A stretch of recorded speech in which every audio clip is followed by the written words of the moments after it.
আমি কটা কথা বলছি, ঠান্ডা মাথায় আপনারা শুনুন। তো আজকের পর থেকে আপনাদের কাজ কি হবে? মানুষ এলাকায় গিয়ে মানুষের কাছে পৌঁছে যাওয়া, লিঙ্কটা নিয়ে নেবেন, তাদের বাড়ি পৌঁছাবেন, তাদের মা বাপ যারা যারা আছে নামটা খুঁজে বার করবেন। আর যার আমাদের মধ্যে যাদের ভোটার কার্ডের নাম্বারটা মারলে এপিক নাম্বার পারলে অনেকে বার হয়, যাদের আছে সমস্যা নেই, পরিবর্তে আরও আমরা ভিডিও বানিয়ে আপনাদেরকে দেবো, 2-1 দিনের মধ্যে ভিডিও বানিয়ে দেবো।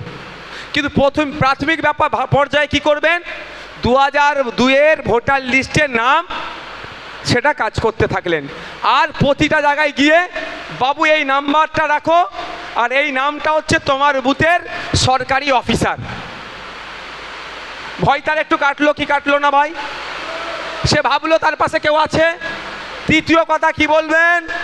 যে আমাদের বিধায়ক ভাইজান আমাদের সাথে আছে। কেউ আরও যদি অন্যায়ভাবে একটা নাম কাটে, ওই লিস্টে নাম আছে, ওই নাম ধরে মামলা হবে।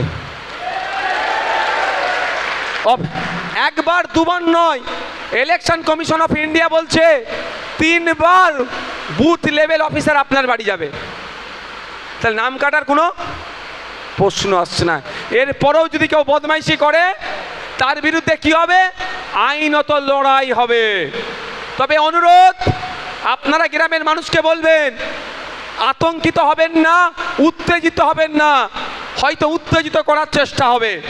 অফিসারদের সাথে কেউ না খারাপ আচরণ করে, আমাদের বুথের নেতৃত্বরা গিয়ে বুথের সাধারণ মানুষকে বোঝাতে হবে। এটা অফিসার আসবে, তখন অফিসার তো বাড়ি বাড়ি আসবে, যে আপনি এই কাজের দায়িত্ব পেয়েছেন তার প্রমাণটা আমাকে দেখান, এটা বলতে হবে।